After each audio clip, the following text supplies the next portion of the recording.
Oh, bloody hell. Nearly, you won't see that on camera, I just nearly knocked my water off the desk thing, which would have been not a good, absolutely flipping disaster. That would have been a great intro, mate.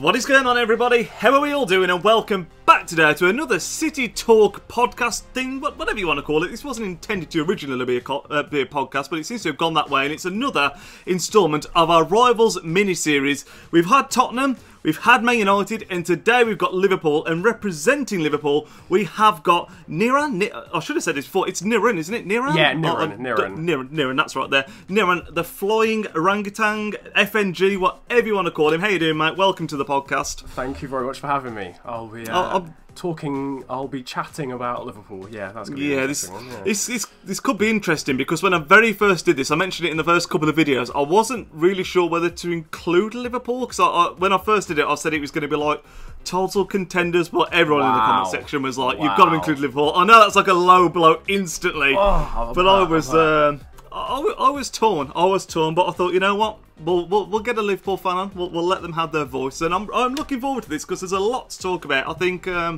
especially with this season, you're having Champions League, all that kind of stuff. But before we get into any of that, I'm going to start this with the same question. I'll start with everyone. What were your thoughts on Liverpool last season, and what do you think you need to do? A brief summary, if you like, to improve next year. Go with that. Right. Yeah. Okay. Cool. We were infuriating, but slightly less infuriating than the season before. So that's a positive for a start.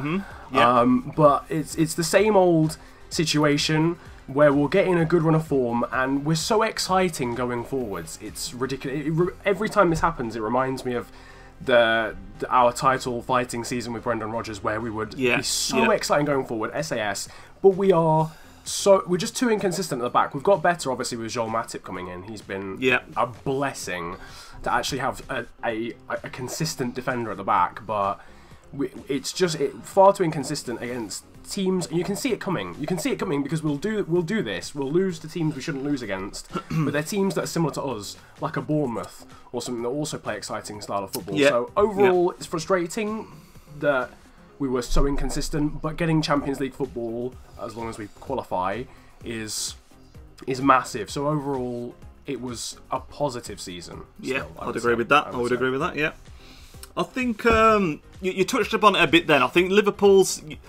You always seem to stumble up against teams that traditionally you wouldn't expect you to stumble against, but it's become such a regular thing. You almost, like you said, just you almost now expect you to stumble, if that makes sense. Like, it's 100%. Teams where you think... Like you referred to just that season where it was Brendan Rodgers went for the title, and it was when, ironically, it was City and Liverpool that were going for the title that year, and you stumbled against Crystal Palace in that crazy, ridiculous game where you completely threw that match out, which I think you'd stumbled before that anyway, to be honest, but that's the game that sticks in my mind as like the big one. And again, you were talking about that team, then you had Suarez, who, looking back now, I think we all know, world-class striker. I think at the time we knew he was good, but looking back now, I think you really do realise how incredible he was. Sterling was phenomenal, Sturridge was phenomenal, and you were killing teams so early on. From my memory, you were like battering teams away in like the first 10-15 minutes. That was exactly it. Yeah, in games. And I think you've had a similar problem with the defence, like you just referred to. I think Matip is a great defender for you. I think Sakho was a great defender as well, but obviously what's going on with Sakho? Is he come back? Is he completely gone? Obviously there's a big thing with something happened. I can't remember exactly what it was. Was it a drugs thing or something like that? I don't fully remember. That he tested positive for a banned substance and was banned for 3 months, hence he disappeared off FIFA for a while, I think, as well. Because they're not too hot on that. But yeah, and then he ended up getting loaned out to Crystal Palace. I think that was more for a falling out with Jurgen Klopp rather than the actual initial ban, which I found really frustrating because, as you said, the thing with Mamadou Sakho is when you watch him play, he looks so unorthodox. Oh God, same word. Exactly. That was weird. Yeah. But he looks like Bambi on ice. It's ridiculous. He looks so unprofessional, but he is a solid defender. So I do kind of miss him because the Lovren-Matip partnership is nowhere near as strong. No, like you say, Sakho, he looks clumsy, but in a strange way, he seems to be in control. He doesn't seem to make many mistakes, even though he's the kind of player that you think would. I don't know if that makes fully sense, but like you say, he never looks comfortable on the ball, but at the same time, I don't think he's particularly ever told to like play it out the back or anything like that. Yeah. So I think, which is no problem with. I think getting rid of it as a centre back is the main priority, and I think Sakho does a really, really good job of that. But coming on to this season, from my point of view, the main area that you need to get, apart from the defence, is just general depth, really, because with Champions League, that's like a completely different kettle of fish. So add any on if I'm missing anyone, but you've signed Salah, which is a good signing, I think. You've bought in. You've bought in more than Salah, haven't you? I'm not going completely mad. Who else is there? Dominic Solanke, of course, from Chelsea. And last week we brought in Andrew Robertson. Robertson, yeah. I was going to say, I thought there was just more than Salah. Do you think many more are needed to be brought in for next season, or? Yes, probably. If I'm honest, I think going forward we're fine. It was a weird one actually when the whole talk of Mo Salah was starting, because I was like, in my head I was like, we actually don't need Mohamed. We don't need Mo Salah at all. But I suppose when you think about it in terms of Champions League, depth is always helpful. So I'm happy we did sign him in the end. But going forward, we've got obviously like Salah now. We've got Firmino, Coutinho, Sturridge, Origi, Lallana, Wijnaldum. There's plenty of depth there in terms of the wingers and strikers. Yeah. I think. Go on. Sorry, carry on. Central midfield maybe needs to be bolstered a little bit. We lost Lucas Leiva obviously to Lazio.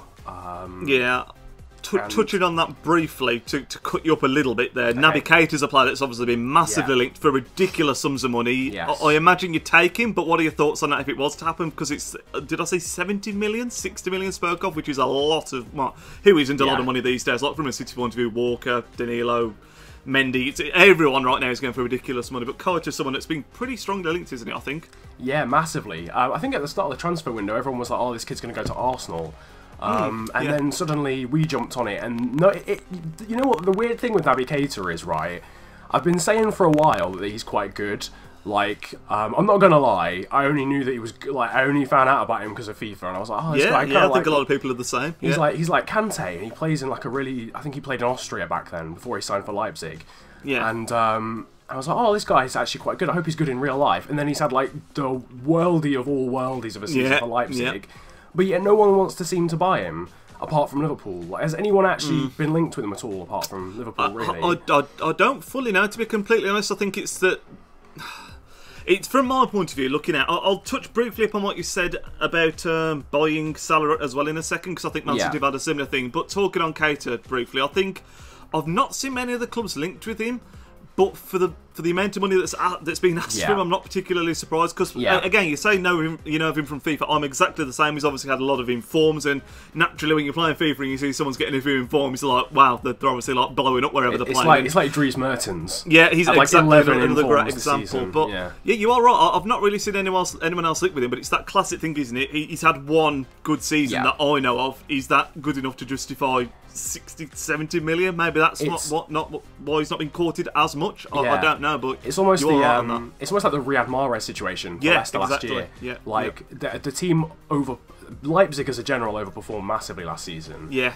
But can you define that to one player? Obviously, Kante, went from Leicester to Chelsea and proved, he was probably a very big reason as to why they did well. Definitely. So it could be a similar situation for Keita. Personally, going back to your original question, I would take Naby Keita. I think he's the type of player we need. I don't think we have many workhorse central midfielders, if I'm completely honest.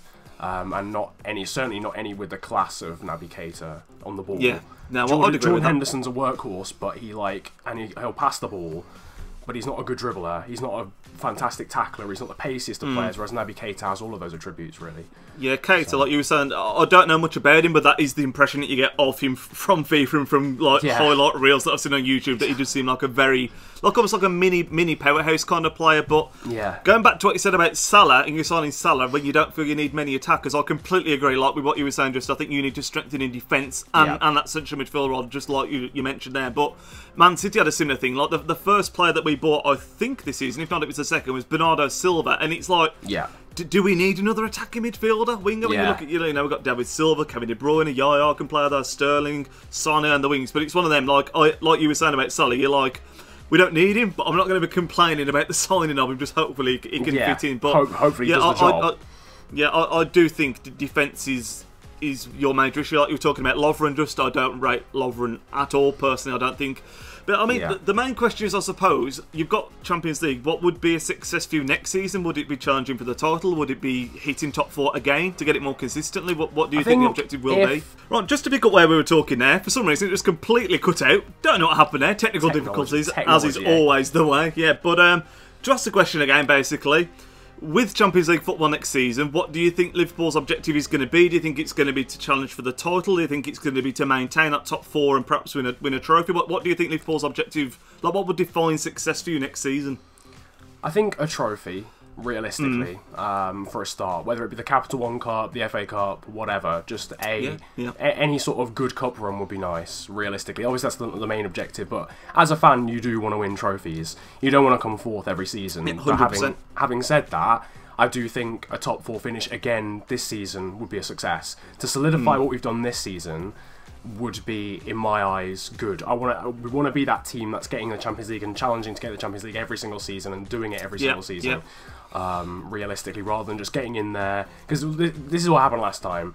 We got in the Champions League, we didn't have the depth in the squad, we did poorly in the league, and then we slipped back out of the Champions League, and then we had to work to get back again.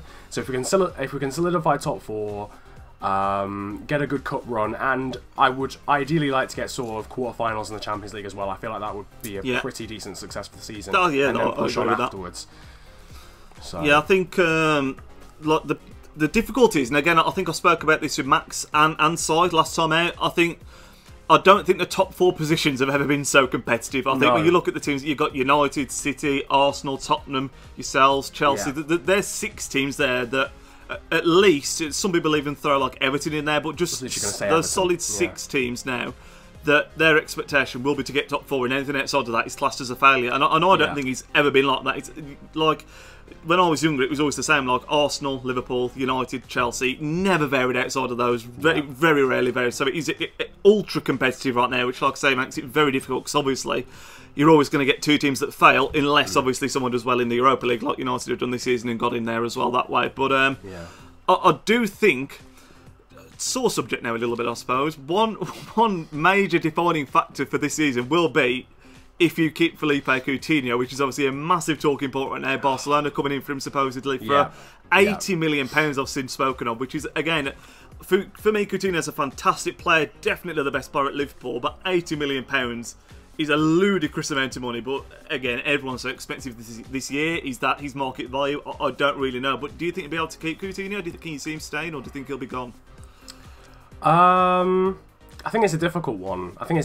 In terms of the cash, I mean, just quickly, the market at the moment is balmy. I don't know what has happened between last season or this season, but everyone seems to have gained like 30 mil in transfer. Yeah. Like, you could easily get Kyle Walker for 30 mil last season, 100%, and now he's 50 mil. I don't know. I don't understand how that's happening. Regardless of that, though, Coutinho, I think we can keep him. I'm actually quite positive that we can keep him, if I'm honest, because I think he's a smart player, and I think he has to look at the Barcelona side, and obviously he's playing as a winger these days, and realise, okay, I'm stepping into Barca. My competition is Lionel Messi and Neymar.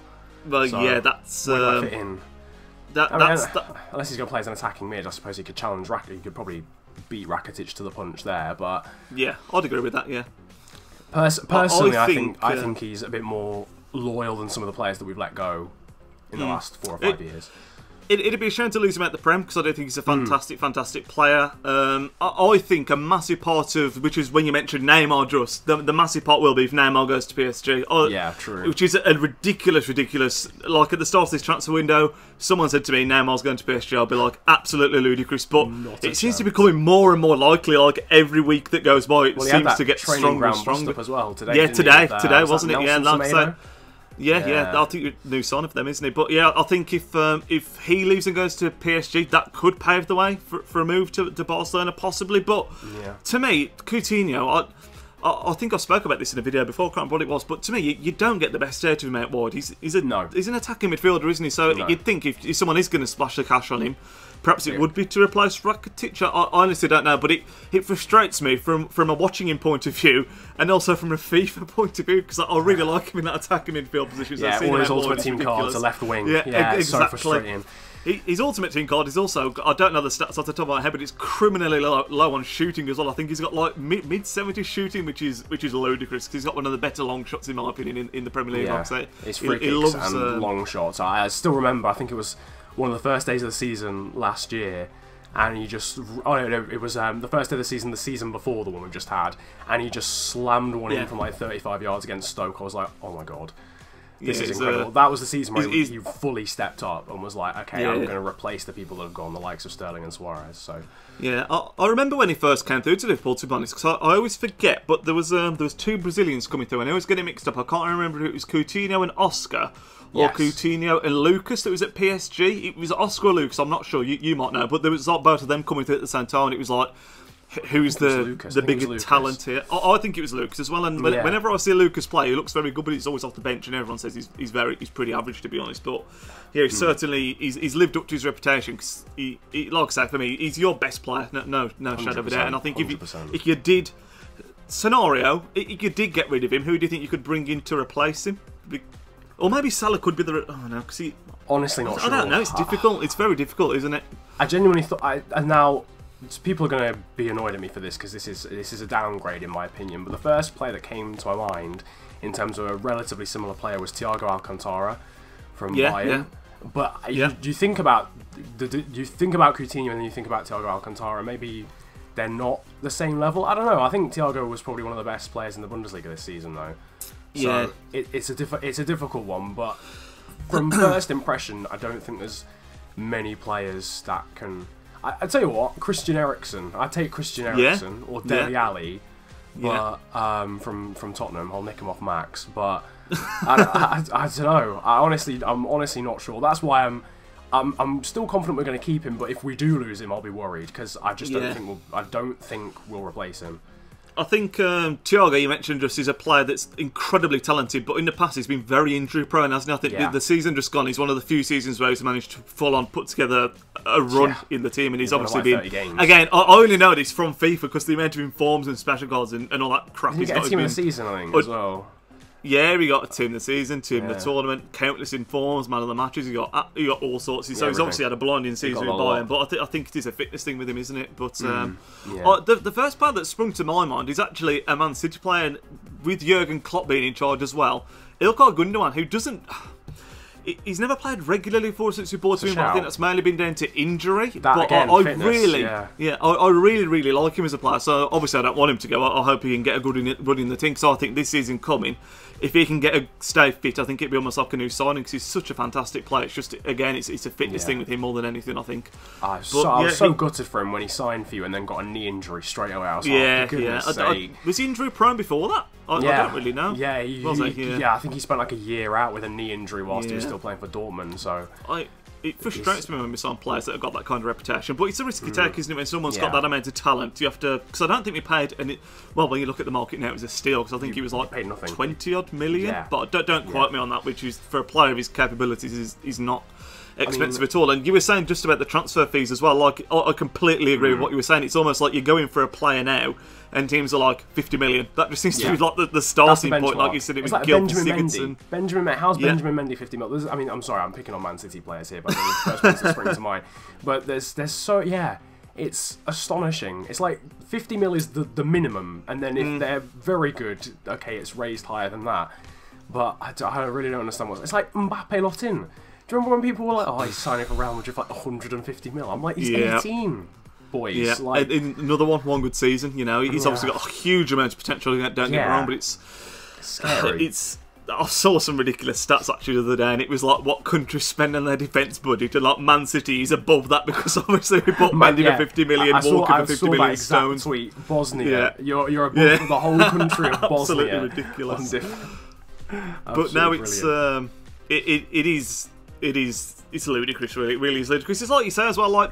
Obviously, every year players seem to get more and more expensive, but I've just never known a jump like this year. Like, out of nowhere, like Sigurdsson 50 million, Ross Barkley 50 million. It's these people that you think, really? It's ridiculous. You're good, but you're not that good. Swansea rejected £45 million. I know, it's incredible. What are they thinking? And it even puts a thing in your mind, like we signed, I think his name was Diego Luiz, something like that, some young Brazilian lad. And we signed him for 10 million. And in my mind, I'm like, is he even good if you've got him for 10 million? Can he be that good? That's like so cheap now, which is, it really is ludicrous to think. I know what you mean. But I was going to talk a little bit about that season when, to touch upon Raheem Sterling basically, because I put on Twitter earlier, is there any questions that people have got that like Man City Liverpool related? And what were your thoughts on Sterling when he left? Because he'd obviously had that electric season where you had Suarez up front, obviously. Like that was your strongest attack in a long time. I think obviously Sturridge was staying fit and playing really well. Went for, how much did he come for? It wasn't cheap. Was it 40 million? I'm pretty sure. I think it might. The meme continues. I think it was 50, if I'm honest. Yeah, I can't remember. I know it was not cheap, and I think he's done well at City, but I don't think he's perhaps progressed as much as if he was at Liverpool, I would argue. Yeah. But it frustrates me to an extent, because whenever we play against Liverpool, he gets booed off the park, and I never understand why, to be particularly honest with you, because I think you got 50 million for him. He served you well, and it's not like I can understand with people like Fabian Delph, where he's like, love the club, not going anywhere, or Kyle Walker when he was like, love the club, not going anywhere. I think when you look at Sterling's situation, he left to win silverware, which he has done, and it was a step up the ladder at the time, I would argue. But it was definitely a progression. I think he did. It was seen as slightly snaky though, because I think the way he left, he was a little bit immature about it. But that is because he was immature. Like he was only 20 at the time. I think he was 21. So you wouldn't expect him to really handle the situation that well. Especially, I mean, he's not the quiet type of guy either, or quiet type of player who's sort of unassuming. You can sort of. So I can understand why I can't understand why he gets booed now. I could at the time at first, but I think it's just a bit like, okay, guys, just get over it now. Get over it. Yeah. If I'm honest, I didn't like him for the first season when he'd gone to City. If I'm honest, I think he's done okay. I think he's done well. I'm not gonna be one of those Liverpool fans that's like, oh, he's done terrible just because he's left us. But I think he could have improved more. I think he should be worried about Leroy Sané.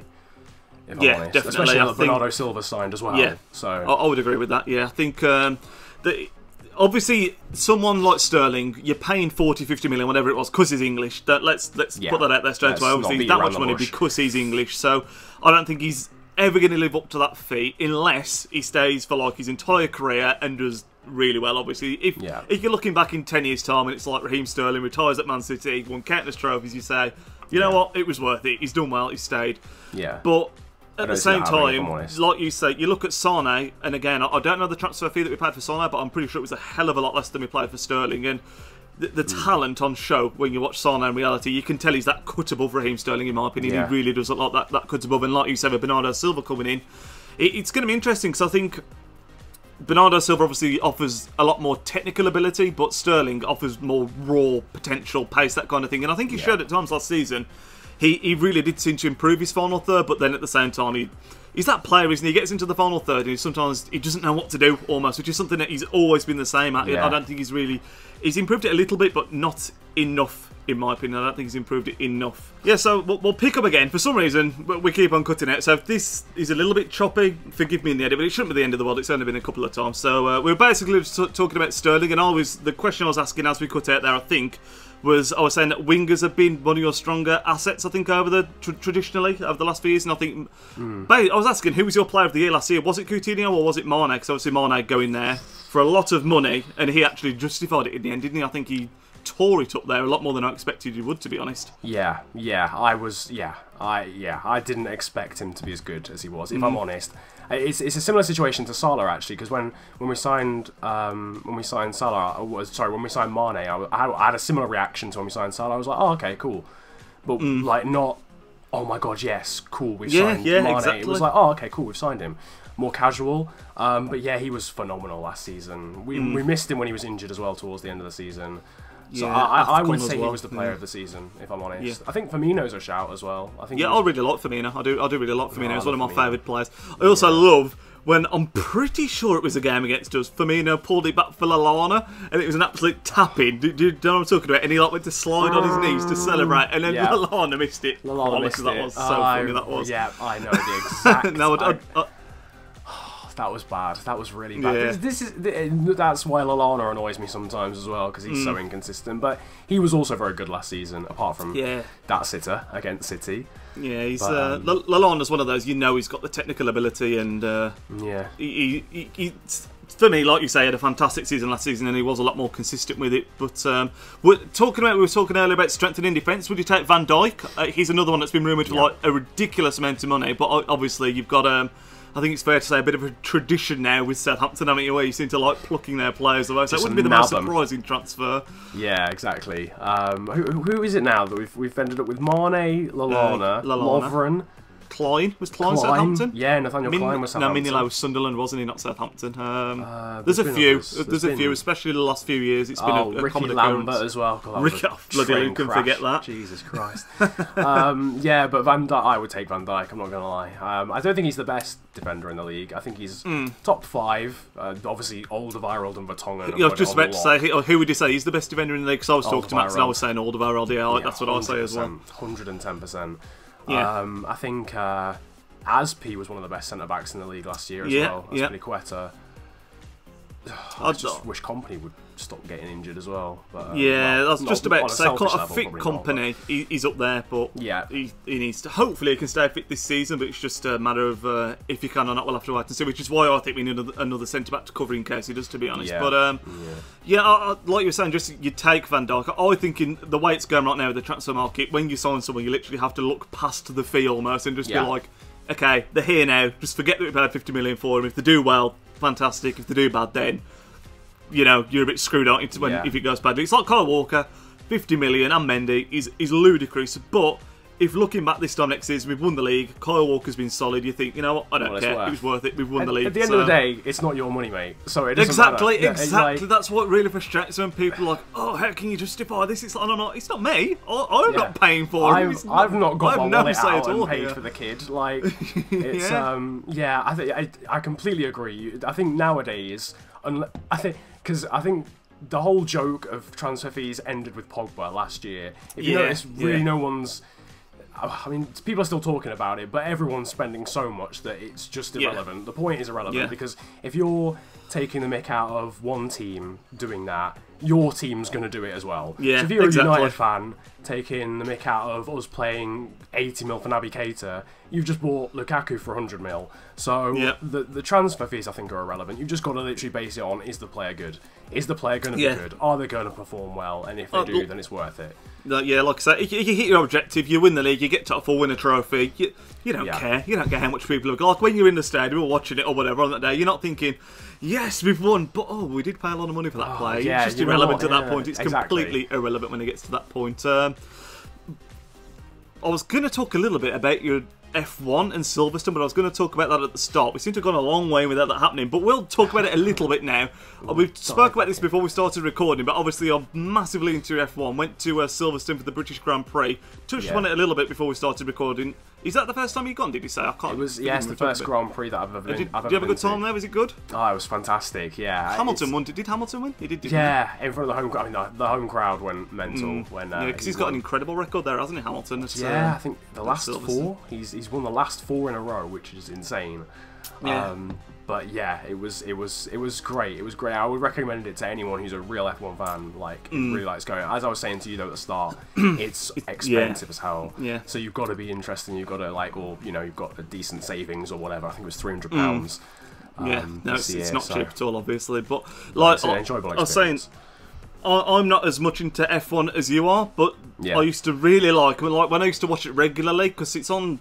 I don't think is every race on Channel 4 now, or is it? No, not all of them. Only half of them. I think. The Hungarian Grand Prix this weekend, I think, isn't it? Yeah. But when I used to watch it quite regularly when it was on BBC and Sky and whatnot, I used to be a big Mark Webber fan, and he retired, obviously. Yeah. And I used to be a big Jenson Button fan, which he's retired. He's retired, but obviously his last few seasons with McLaren were not ideal to say the least. So after they've both gone out of it, I almost lost interest a little bit. So I don't watch it as much as I used to, but I still follow it a little bit. But I was a bit gutted when Button left. He even came back, didn't he, for a one-off race? Has that happened yet this year? Monaco. Yeah, it happened. It happened because Fernando Alonso went off to do the Indy 500 in America. But they didn't have a reserve driver, so they were Jensen. Crazy. Is that ever true? That's never happened before, has it? Someone coming back for a one-off? Is that from retirement? No, I don't think so. Crazy, absolutely crazy. Yeah, mental. But anyway, we touched upon that. Back to the football talk now. I was going to talk a little bit Jurgen Klopp. I think he's got a massive affinity with the fans, hasn't he? I think that's fair to say. Like, the fans absolutely love him. I think it's with any club, like me watching Jurgen Klopp, dancing up and down the touchline. If it's Man City Liverpool, I despise it because I think, sit down, don't care, get out of my face, you know what I mean? But when it's your manager and it's the passion's there, you absolutely love it, obviously. Yeah. Do you think, this is what I was leading on to, do you think, let's say next season, you don't win a trophy, you don't progress at all, you come in 6th, 5th place, let's just say, do you think he'd ever be in danger of getting the sack? Because to me, I think he's one of the few managers out there where he's in quite a strong position with the board that I think... I'm not going to say he's immune to the sack, because nobody's immune to the sack, but I think he's more... well, yeah, that goes without saying, doesn't it? I think he's one of the... He's very safe, if you know what I mean? Like, because of his reputation and what he's done in the past. I don't think he will be sacked, but what are your thoughts on that? Do you think... I think he's the right man to take you forward, is what I'm saying, but do you think he can keep you... Do you think he can win you a league title or a major trophy? I suppose that's what I'm trying to ask. Do you think he's the right man for that? Yeah, I think so. I think so. If I'm honest, I think Jurgen Klopp and Liverpool are like such a perfect match. Yeah, it's mental. Like, Liverpool obviously historically are very, very, very passionate fan base. He's a very, very passionate manager. So I think the link works well there. He seems to have he has the respect of the fans, obviously, and I think the respect of just general peers. And sort of what's the word? Oh, I can't remember. But whatever the circumstance. But yeah, I mean the fans like him, the players like him. I think if it was to be a disappointing season next season, I would still be back. I would still back him. I'd still be behind him. Yeah, that's what I mean. Yeah, I don't think most Liverpool fans would. Yeah, I mean, there's always going to be a season where a manager doesn't perform unless they are superhuman. I mean, people like Conte haven't managed it yet to have a bad season, but I'm sure it'll happen eventually. So you've got to just accept and be like, right, okay, you know, this is a bad season. We'll just, you know, we'll reinforce again next season and we'll start afresh. So I wouldn't get on his back just from one bad season, because I think this season was a success. So I think it would be unfair to suddenly swing out of favour again, having had a productive season this year. Obviously, if that was then to continue, it would be difficult. But you're right; he seems a very likable guy when it comes to the board. So he is in a position of power. You're very right. I think I respect him as well, because I think in post-match interviews he's quite honest a lot of the time. Like he doesn't beat around the bush or anything like that. No. And it's the crazy thing is, we were talking about there. You're saying like you can't sack him after, you know, what he's done this season, last season just gone. So he's done well. Obviously, you can't sack him after one bad season. You look at Leicester. I mean, it might have proved to be the right decision in the end, because obviously they stayed up, they did okay. Well, they punched with the weight in the Champions League, I think it's fair to say. But Ranieri was booted out, wasn't he? And that was after they won the league, which was incredible to think that you could go from that high to be booted out. He's absolutely insane. But no, I completely agree. I think he's... I almost think you're like the Dortmund of the Premier League to a certain extent, aren't you? Because of the fan base and all that kind of stuff. Literally, we fully are. And then never win anything. We always get beaten by the bigger teams, so yeah, we literally are Dortmund. I think for next season, like you were saying, just it's like we were speaking about earlier on, I think you're struggling against the smaller teams is something you do need to iron out. But I think under Klopp you've got back, and to be fair, you did have it under Rodgers, I would say, because you had that fantastic season that we were talking about earlier. Obviously, you've got this thing where the Anfield is just a terrible place to go as an opposition. Like as a City fan, we've got an appalling record there, and it's one of those you're one of those places I hate that much, because I know it's going to be a tough game. It's never going to be easy, and even when you play us away from home, like when you're at the Etihad, I fear you then, because you've just got that immense pace on the counter, and the way you play against us as well. I think you exploit our weakness in the fact that last season especially you pushed us high, and obviously under Guardiola we try and play it out from the back, don't we? And I think we're not fully adept at that yet. Yeah, you don't have the centre backs to be able to do that. No, I think we're especially. Yeah, I think we're taking steps in the right direction, but at the time, but you've even done it before Guardiola. I feel like you just press us hard, we're just never comfortable. It's always such a struggle of a game, it really, really is. And I think if you can iron out those smaller, not smaller things, that sounds disrespectful, but the games that you'd expect to win, that you don't, I think you'd definitely be up there. But one thing I've been asking everybody as well, which is I think quite a cool question, obviously, if you could take one player out of Man City to put into the Liverpool team, who would it be? And while you think about it, I'm going to say who I'd take from Liverpool. Now, Liverpool is a little bit difficult, I think, because your main player is obviously Coutinho, and we don't particularly need that kind of player. Because obviously, if it was anyone, if it was a blank canvas of a team, Man City, I'll take Coutinho, hands down. But it's based on what Mane be the need. next option. Yeah. Mane be the next option. But again, I don't think we particularly need wingers. So it sounds a bit ridiculous, and I'm trying to think if there's another option out there, but I honestly don't think there is. But I think with our squad and the way it is now, I'd probably take one of your wing backs, because I think that's what we need. We need it. I know we've signed obviously already 3 wing backs in the form of like Mendy, Walker, and Danilo, but we need another left back. So perhaps I don't know, man. Does Trent Alexander-Arnold is meant to be like a bit of a talent, isn't he? Maybe he could be like a backup left back, but I don't know. Surely there's got to be someone better than that we could take. I don't know, but it's really difficult unless I'm missing someone. Maybe I would just take Coutinho. Maybe I would just take Coutinho. Just go for Coutinho. Just get the depth in. Well, please don't. Actually, please don't take Coutinho. Yeah, like I say, I think where you're strong is where we're strong as well. So and where you're weak is also where we're weak. So this is why it's going to be a difficult question for me as well, because I fully don't know. Because I think for you, wing backs, it's definitely a good one, but we don't have. Maybe Firmino. I really like Firmino, and I do think, especially because in the last friendly we played 2 up top. Yeah, I think if we are going to play that, especially if we're getting rid of Icky and Asher, who's linked with Leicester, then we will need another striker. So maybe Firmino, mate. I'll go with Firmino. Yeah, that's final answer. Firmino. That's a lot better than Alexander-Arnold, anyway. So we'll go for that. So who do you think you'd take? Keep Trent Alexander-Arnold. Right, so we're back again. For some reason, the call keeps on cutting out every 14 minutes. Bizarre. Never known that before. Very strange. But basically, Niran was just talking about who we take from City, and I think it cut out just as he was talking about Vincent Kompany and how we take him if he was staying fit. So keep on going. Carry on from where you were before. Yeah, so Kompany, unfortunately, I'm going to have to say no on him just because of the lack of fitness, really. But again, it's like you were saying, our strengths and our weaknesses are in very similar positions, so it's hard to say, really. I mean, I think we've got a very competent right back in Nathaniel Klein, so I don't know if I think Kyle Walker's better, but I'm not gonna. It's quite a small difference. Yeah, I'd agree with that. Left back wise, Andrew Robertson I think will hopefully be good enough. I haven't obviously seen him play for us. Benjamin Mendy haven't seen him play many times. Centre backs wise, I don't think there's any other centre backs that I would take from City. I think it's. I don't know. It might end up. I don't know. I might end up saying. I think obviously Aguero is the safe option. Let's be honest here. Sergio Aguero is the safe option. I think any team would want Sergio. Any fan would want Sergio Aguero in their team. But it would be a bit of a cop out because our attack is obviously the best part of our team. Yeah. I think it's difficult. Like again, this has been exactly the same conversation when I've spoken to Max and Sites.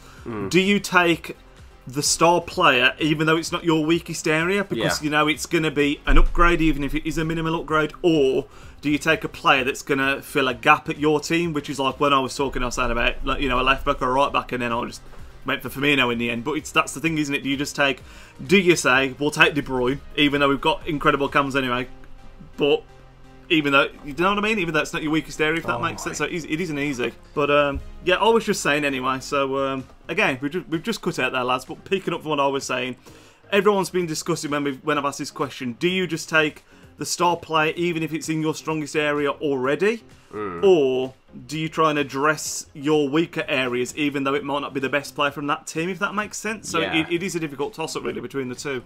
It's a difficult one. I think... list off some of your central midfielders to me, and I might choose one of those. So we've got Yaya Toure, David Silva, De Bruyne, Gundogan, Fernandinho, Fernando. They're your main bunch, really, those lot there, I'd say. The thing is, De Bruyne is just Coutinho. That's the thing. Well, I mean, they're not the exact same player, but in terms of positionally... I know what you mean. I know what you mean. Yeah, I know what you mean. You're not going to get them both in the same team, essentially. You say the same for David Silva. Exactly. Unless you sacrifice Coutinho playing in a slightly out of position. So yeah, I think I'm going to have to cop out and say Aguero. But if I was going to be, a little bit more edgy about it, actually, I think I'd probably say Gundogan. I know, again, he's injury prone, but. I think in terms of an actual traditional central midfielder rather than attacking central midfielder, I think he'd improve the squad a lot. The interesting thing is everyone's picked a different player at this point, I think Max, if I remember correctly, he either picked Aguero or De Bruyne. Right. I want to say he picked De Bruyne, but I can't... Or did he say Sane? I can't remember. I'm pretty sure you've all said different people. Fudgy for United said Fernandinho, which I thought you might go down that avenue because you were saying like you need like a Naby Keita kind of player, and I don't think he's that kind of mould, maybe exactly, but it's a similar kind of thing, where he's a combative, obviously central midfielder. So it's really interesting that everyone's picked like a different player, I find, from City, that having their own team. But like we were saying, it just depends on what your strengths are. And what your weaknesses are. But I'm going to move on now to just a few quick fire questions to end it all off. Okay, good. Starting off, who do you think is going to be the top 4 in what order next season? And it's going to be interesting. Are you going to put yourself in there? Are you going to keep faith in Liverpool coming up there? So it's quite interesting for you, I think. Right. Oh, man. Okay. Quick fire straight off the bat, I would probably say... I'd probably say City. That's the good answer. That's the what's the word I'm after? First, so the democratic answer to give on the channel. yeah, literally. Chelsea second. Right. I would guess Spurs third and Liverpool fourth. Liverpool So 4, actually so relatively you're putting similar yourself to up what it's there. been this year. Yeah, that will be very similar. Bottom 3, which is a lot more difficult. Again, I'll say this on every single one at the moment. There's a long way to go in the transfer window, and obviously, if a big transfer happens, this could completely change around people's predictions. But bottom 3, what do you reckon for bottom 3? Which I think is a bit more difficult to predict because you don't know the teams as well. Yeah, I think it's a bit of a challenge. I would probably slap... I mean... The thing with some of the promoted teams is they haven't really bought anyone in. No, Huddersfield haven't done much. Brighton have brought in a few players. I don't think Newcastle will go down. I think they signed Mikel Merino as well. Yeah, everyone said that today. So yeah, they won't go down. Huddersfield, I think, are probably a bit of a banker. They're kind of the Bournemouth, aren't they? Really, they might spring a surprise. Yeah, definitely, could be. Yeah, could be. But I'll guess them. Burnley, actually, as well. Ooh, and Burnley. Then probably Brighton. See, so interestingly, I think everybody that's been on has predicted Huddersfield and Brighton to go down. It's just been the third team that's different. I keep on saying Swansea, especially if they lose Gylfi Sigurdsson, I think could go down. But again, it depends how they invest that money again. A transfer could change absolutely everything, obviously. But yeah, I think everybody that's been on has said Brighton and Huddersfield, and somebody commented on the last one actually saying, why does it was a Huddersfield fan, like, why does nobody people stay up? Why I feel so bad. Honestly, I do, in my mind, I'm like, I think they will spring a surprise, but it's just that it's an easy one to predict because I think on paper they are the the worst team. But I think they could, I wouldn't be surprised if they survived, if I'm honest. I wouldn't be surprised. I think Watford's a shout as well for a team. Yeah, Watford could also be a shout. Yeah, Watford would also be a good shout. Brought anyone in? I don't remember them making many signings this transfer window so far. I think they got like Chalobah on loan from Chelsea, but apart from that, that's literally I think they bought him outright, haven't they, Chalobah? I don't even think it's a long time. I was quite shocked at the time, because I think it was only for like 8 million or something like that, which in this market is not a lot of money. I'm pretty sure it's a permanent. Could be wrong. That's so weird. They literally started playing him at Chelsea for the first time last season and just sold him straight away. Yeah, I could be wrong. Strange. But top scorer next season, Golden Boot. Harry Kane. Everyone said Harry Kane. I mean, if he gets it, just to point out, that would be 3 back-to-back Golden Boots, which I want to say it probably has been done before, but I don't even know. I don't even know if it has been done before, but even if it has, that is still absolutely unreal. Another question, which I normally ask in the main part, but we'll leave it to now. If you could take any one player in the world and put him in Liverpool's team, who would it be? If, like, anybody you want, like one player, like assuming like the sign, so you've got obviously Ronaldo's, Messi's, just anyone. Who would you take at the club? Manuel Neuer. Manuel Neuer. That is an interesting one. Nobody's ever said that one, I don't think. Your goalkeeper is definitely a weaker area for you, I would say. So he would save our arses just defensively as well. Like, he's not just a goalkeeper, like, he's a sweeper keeper. Like, he would save the blushes of people like Lovren so often. I think Max went for Griezmann, if I'm not mistaken. And I think so. I don't even think he said Ronaldo, but he might have said Ronaldo. I think he might have done, actually. I can't quite remember. But yeah, Neuer is not. I think when you think of anyone you can bring in, goalkeeper's not the first place you usually think. But obviously, I do. If we hadn't bought in Ederson this year, obviously Bravo being an absolute, we're not talking about his season last season. Then goalkeeper would have been somewhere Don't even go there. That I would have gone. And the other question that I haven't asked in the last two, I don't think, but everybody keeps asking, like it when I'm streaming and stuff. Who do you think is going to win the World Cup? Because obviously it's the World Cup year next season, and again, there's a hell of a long way to go for that. I will say my answer has always been France, because I just think they've got an incredible squad. But what are your thoughts on that? Obviously, again, it's miles away yet. Literally going to say the exact same thing. The problem with France is they often ignore the best. Have they still got the manager they had from the Euros? I honestly couldn't tell you. His squad selection's so weird. Like, he didn't take Lacazette to the Euros. And he never plays Griezmann. And it's like, no, sorry, it's not Griezmann. There's another player that he never plays. And it's like, if you actually take the best French players to these tournaments, you'll actually win them. But he's like, he's too stubborn to take certain players with him. But if they do take their best squad, I think France, 100%. The depth they have is stupid. They could build like 4 World Cup squads. Definitely. I completely agree. Like I said, I think when you look at the players they've got, you just a list off a few. I know Pogba's not had the best season with United, but Pogba's up there. Griezmann, Dembele looks absolutely flipping phenomenal, and Mbappe's burst onto the scene. I mean, when you look at their spine, Laurie, class. In defence, you've obviously got Koscielny, class, Varane, class when he's playing. I know he's a bit injury prone as well. Then you've got Pogba in the midfield, Kante, obviously, who's been phenomenal lately. Then, they've just got an unreal team. Lacazette, Griezmann, even on the fringes, there's like people who are in form, like Thomas Lemar and he's stuff. Honestly, it's stupid. Yeah, he's outrageous. And then the very last question, which I've just had in my head, but it's completely gone out of my mind. There was one question that I keep on asking everyone. What was it? Oh, bloody hell. Hang on, bear with me a second here. I've got this. Bear with me. I can bear with. Oh, flipping heck. This best be a good question. Oh, here we go. Cutting back now. The last question, which I nearly completely forgot that we're going to end it on.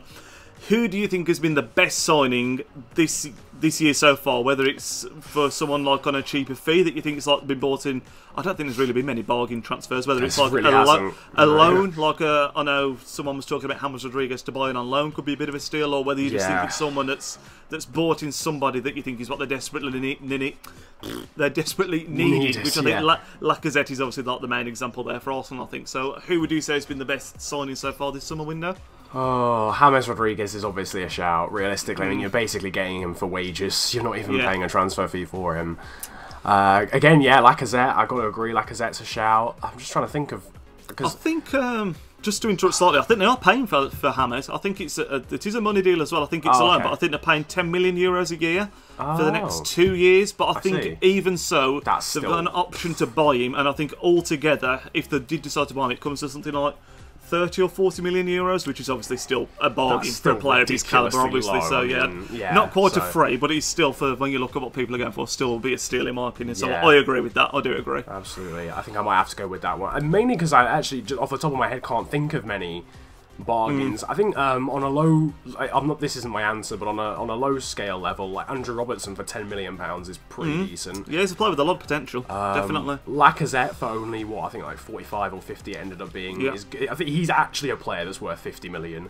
Yeah. So I think that was a good transfer. And obviously, that's what Arsenal needed. They've been looking. I'm interested to see how he gets on. Actually, I'm very interested to see how he gets on, because he's done the business in France, but it's a different kettle of fish, isn't it, when you come into the Premier League? But it is going to be interesting. So is James going to be your final answer for the best signing so far? I'll probably think about this in like 6 hours from now. And be like, it's always the way. Well, I couldn't nearly remember the question. Never mind an answer. So exactly. But I'll go James for now.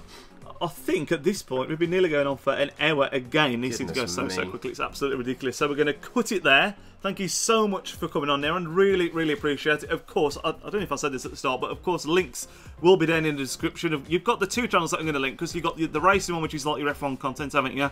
And then obviously you do your career mode and all FIFA stuff as well. So make sure to check those out. They will be down in the description below. And thanks for coming on. Really, really appreciate it. And, no problem. Thanks for having me, man. Yeah, are there any parting words before we end this off? Just thanks for getting me involved. I hope Liverpool do as well as I actually hope they will. But I will not be surprised if it's the same story again, losing 4-3 to Bournemouth every other week. But hopefully it goes well. Hopefully it goes well for both our teams. Yeah, I was just about to say, I'll allow you to do well as long as it's not better than Man City. That's what I'll keep on saying to everyone. If we finish second, I'll take that. As long as we can finish first the season after. Yeah, no, I think you'll do okay. I think you need a bit more depth, but I think you'll do okay. But that is going to end it off. Like I said, thank you so much for coming on. And hopefully I'll speak to you guys next week, where we should be getting someone on from either Arsenal or Chelsea, because they're the only two teams yet to be represented. So if you've got anyone in mind, leave it in the comment section down below and we'll see what we can do. But yeah, that's going to end it off. So again, thank you so much for coming on. I'll speak to you guys in the next video. Enjoy the rest of your weekend, because this is hopefully going to be going up over the weekend. If not, that won't make any sense. But yeah, catch you on next video, guys. Nidge out. Peace.